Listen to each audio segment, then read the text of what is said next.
HartfordBusinessJournal.com.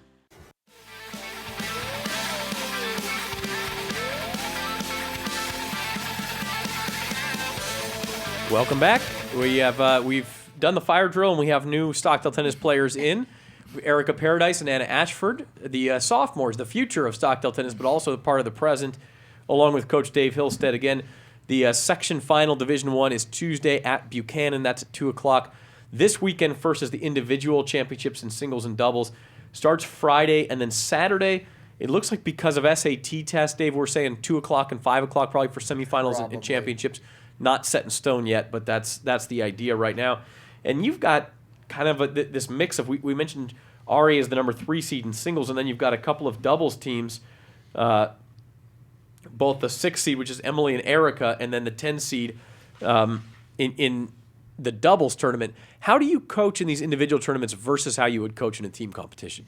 Well, it's pretty much the same because I kind of know what I want to tell my players. Whether it's a team competition or it's an individual, I still coach very similar to the way I would. I mean, there's certain things that I say to the girls that I know are going to help them to win. And to be honest, there's a couple of girls on the team I don't say a lot to, just maybe even just walk over there and they know that I'm concerned, and then they do the job without me saying a word to them. So the coaching is very, very similar. I mean, I'd say the same things I say in individuals I would say in the team competition. Right, yeah. Right. Because the objective in either situation is you got to win that match. Right, to win it all. And so it's very similar. I don't change it up for like individuals at all. Now, it's interesting.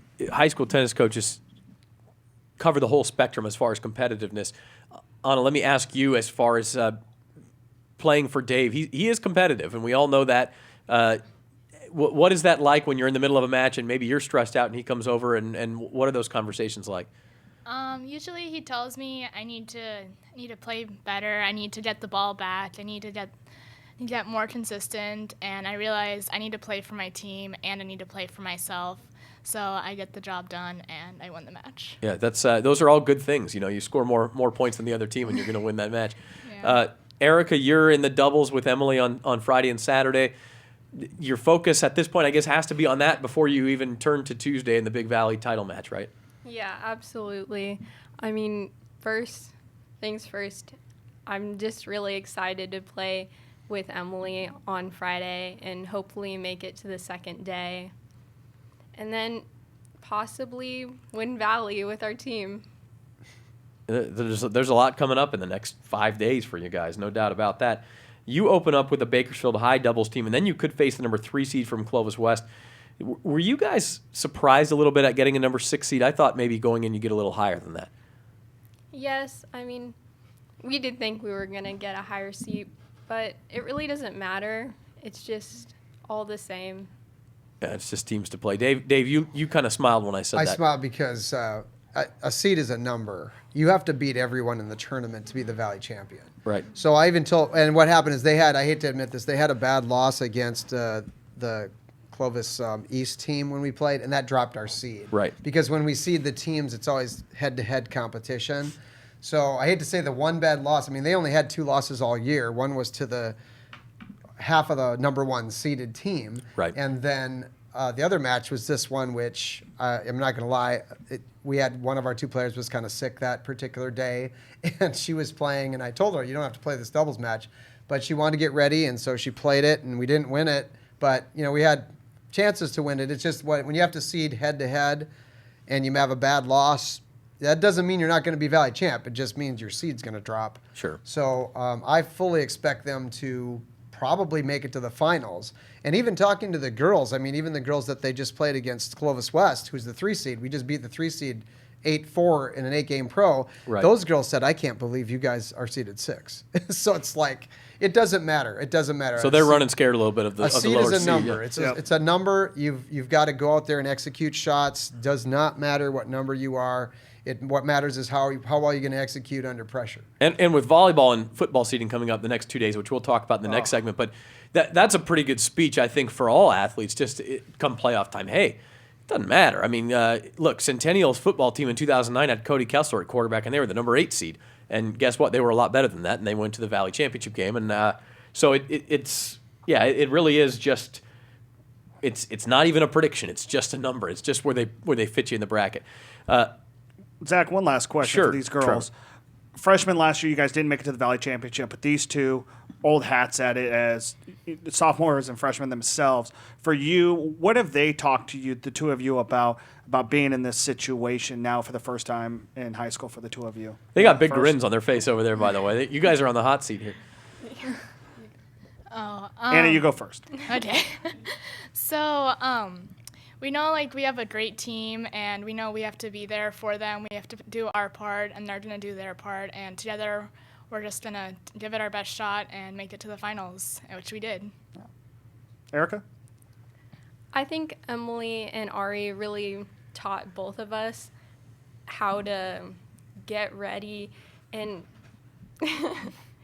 and how to just go out there and play tennis. I mean, and to win. I mean, Well, yeah. it's a culture, isn't it? I mean, you have obviously you guys have all played tennis coming into high school. The top players in high school typically have, but you get into this program, and do you feel that not necessarily pressure to win, but just the expectation? I mean, that this is what you do at Stockdale. Absolutely. I mean, I've known these girls my entire life, ever since I started playing tennis. And this team is like a family. Like, we're all together. We all want to win. Dave, that culture, that's something you've tried to build too, I know. Oh, yeah. The first day of practice, I come out and say, our goal is to win the Valley. And I set a new goal. I want to make it to the second round of state this year. So we set our goals lofty. That's why we're out here. We're out here because we're going to try to win everything. That's the whole goal. I mean, you don't aim low. You do aim high on our team. And that's the first thing I stress right from day one. We are here to win the Valley. So they know. And what these sophomores need to understand is those sophomores, which I'm referring to my seniors, they've been in the finals 3 out of 4 of their years here. They know how to get to the finals, and they know how to win, and they won it as sophomores. So what I'll need those two to do to be good leaders is to talk to them because they're sophomores and say, hey, we were sophomores once and we won it, so now it's their turn to step up big and try to get this win for our team as well. Hey, Dave, before we let you go, obviously you're an old hat at this, going to the section finals. Frank Thiessen over at Bakersfield Christian is, the 10th year in a row. But Joe Hively up at Wasco, after 42 years and the last 30 as a girls coach up at Wasco, finally wins a section title last night in D4. For you, Coach Hively, I mean, what do you say to a guy that's been waiting so long and then finally gets it at this stage in his career? Oh, I think it's fantastic. Joe's a great guy. One of my favorite coaches. I've known him for many years. He's played on USTA teams with me. I can't wait to see him to say congratulations. And, it took me, how many years? I've been in section finals before, but I took remember me when you won your first one, actually. Years. I think it Yeah. took me 19 years before my first one came. Yeah. So it was a while, and it sure feels good. And I tell you what, it's hard to get over that. I call it getting over the hump of winning your first Valley. And congratulations to Joe. Great guy, excellent coach, and the stars finally lined up for him, and he got it. So it's about time. It's good. Well, I'll tell He you what, deserves it. you guys say it all comes down to Valley. Well, it all comes down to Tuesday against Buchanan. You lost to them when Emily and Ari were freshmen, beat them as sophomores. Didn't make it last year, and Buchanan won it again. Right. And then this year it's Stockdale against Buchanan for a third time in 4 years. Pretty incredible that that's happened, but it's up at Buchanan, 2 o'clock on Tuesday, and then, of course, we have the individual tomorrow and Saturday. Congratulations on everything you guys have accomplished so far, and good luck in the next few days here. Yeah, thanks for having us. We will be following. It's Erica Paradise, Anna Ashford, and Dave Hillstead of Stockdale Tennis. We also had Ari Tilbury and Emily Horrigan. Got all the names. Got it. We're going to talk some volleyball, some cross country, and some football when we come back on BVarsity Live.